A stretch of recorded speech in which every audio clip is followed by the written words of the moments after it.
മലങ്കര സഭയുടെ ചരിത്ര വഴികളിൽ കഴിഞ്ഞ നൂറ്റാണ്ടിൽ നടന്ന ഏറ്റവും വലിയ സംഭവങ്ങളിലൊന്നാണ് 1930 സെപ്റ്റംബർ മാസം 20-ാം തീയതി അന്ന് മലങ്കര ഓർത്തഡോക്സ് സുറിയാനി സഭയിലെ ബഥനിയുടെ മെത്രാപ്പൊലീത്ത ആയിരുന്ന മാർ ഇവാനിയോസ് തിരുമേനിയുടെ നേതൃത്വത്തിൽ നടന്ന പുനരൈക്യ സംഭവം.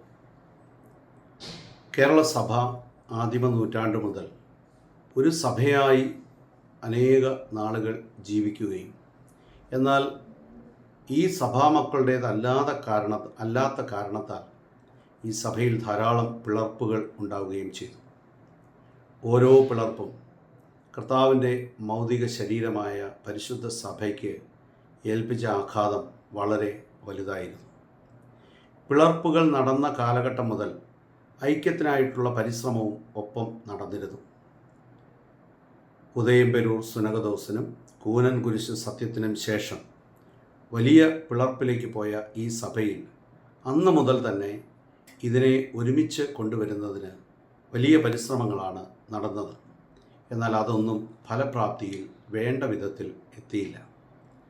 തുടർന്ന് 1930 മാർ ഇവാനിയോസ് തിരുമേനിയുടെ നേതൃത്വത്തിൽ നടന്ന പുനരൈക്യ പരിശ്രമമാണ് ഒരു അളവ് വരെയെങ്കിലും ഇതിനൊരു തുടക്കം കുറിച്ചത്. തിരുമേനിയുടെ നേതൃത്വത്തിൽ നടന്ന മലങ്കര പുനരൈക്യ പ്രസ്ഥാനത്തിൻ്റെ ബാക്കി പത്രമാണ് നമ്മുടെ മലങ്കര കത്തോലിക്ക സഭയുടെ ചരിത്രവും നാൾവഴികളും.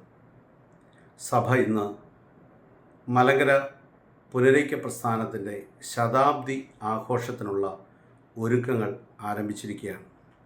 കഴിഞ്ഞ പരിശുദ്ധ സുനകദോസ് സഭയിലുടനീളം ഈ ആഘോഷം എങ്ങനെ ആയിരിക്കണമെന്ന് സഭയുടെ തലവനും പിതാവുമായ മേജർ ആർച്ച് ബിഷപ്പ് അത്യഭിവന്യ കർദിനാൾ മൊറാൻമാർ ബസേലിയോസ് ക്ലീമീസ് കാതോലിക്ക ബാവ തിരുമനസിൻ്റെയും മറ്റ് മെത്രാപ്പൊലീത്താമാരുടെയും പരസ്പര ആലോചനയുടെയും സംഭാഷണത്തിൻ്റെയും പ്രാർത്ഥനയുടെയും ഫലമായി വിപുലമായ പരിപാടികൾക്കാണ് നേതൃത്വം നൽകുന്നതും പ്ലാൻ ചെയ്തിട്ടുള്ളതും.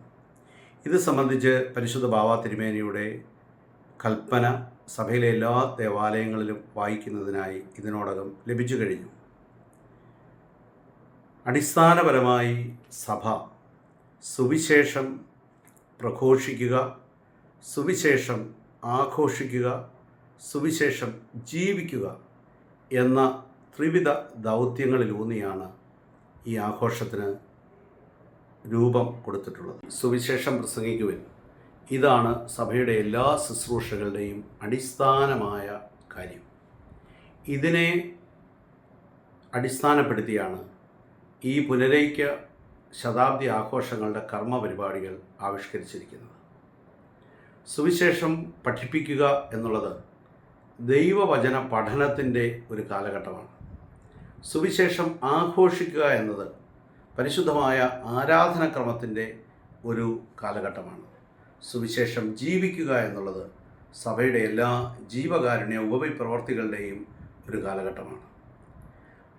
7 വർഷത്തെ ഒരുക്കമാണ് പരിശുദ്ധ സഭ ഇതിനായിട്ട് മാറ്റിവെച്ചിട്ടുള്ളത്.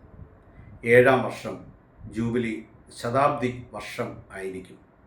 ആദ്യത്തെ 3 വർഷങ്ങൾ ഞാൻ ഈ പറഞ്ഞതുപോലെ സുവിശേഷത്തിൻ്റെ പഠനത്തിനും, രണ്ടാമത്തത് സുവിശേഷത്തിൻ്റെ ആഘോഷത്തിൻ്റെ അതായത് ആരാധനക്രമത്തിനും, 3-ാമത്തെ വർഷം സഭയിലെ സുവിശേഷം ജീവിക്കുന്നതിൻ്റെ അടയാളമായ ഉപവിപ്രവർത്തികൾക്കും പ്രാധാന്യം കൊടുക്കുന്നു.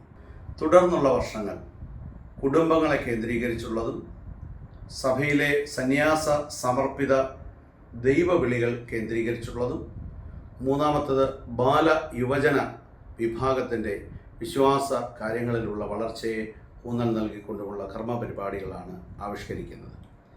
ശതാബ്ദി വർഷമായ 2030 അതിൻ്റെ ആഘോഷ പരിപാടികൾ 2029 തിരുവല്ലായിൽ നടക്കും. അതിൻ്റെ ഉദ്ഘാടനം, അതിൻ്റെ ശതാബ്ദി ആഘോഷങ്ങളുടെ സമാപനം 2030 തിരുവനന്തപുരത്ത് വെച്ചും നടത്താനുമാണ് ആഗ്രഹിക്കുന്നതും ആലോചിക്കുന്നതും. ഈ ഒരുക്കത്തിൻ്റെ കാലഘട്ടം സഭയിലൊരു വലിയ നവോന്മേഷം പകരുന്ന ഒരു പ്രത്യേക കാലഘട്ടമായിരിക്കുമെന്നതിൽ യാതൊരു സംശയവുമില്ല. ആത്മീയമായ ഒരു നവീകരണത്തിൻ്റെ കാലഘട്ടമാണിത്.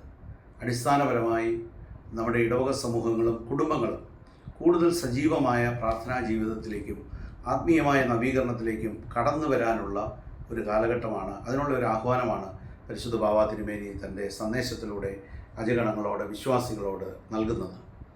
അപ്പോൾ സ്വാഭാവികമായിട്ടും ഇടവക തലത്തിലും അതിൻ്റെ ഭദ്രാസന തലങ്ങളിലും ഒക്കെ സജീവമായ കർമ്മ പരിപാടികളിലൂടെ ദൈവജനത്തിൻ്റെ ആത്മീയമായ നവോന്മേഷം സാധ്യതമാക്കുക, പരിശുദ്ധാത്മാവിൻ്റെ കൃപയിലും നിറവിലും സഭ ഒരുമിച്ച് ലോകമെങ്ങും സുവിശേഷം പ്രഘോഷിക്കുക എന്നുള്ളൊരു വലിയ ദൗത്യത്തിലേക്ക് കൂടുതൽ ആഴപ്പെടുവാൻ ഈ ഒരു ഒരുക്കം ഇടയാക്കും എന്നുള്ളത് സത്യമാണ്.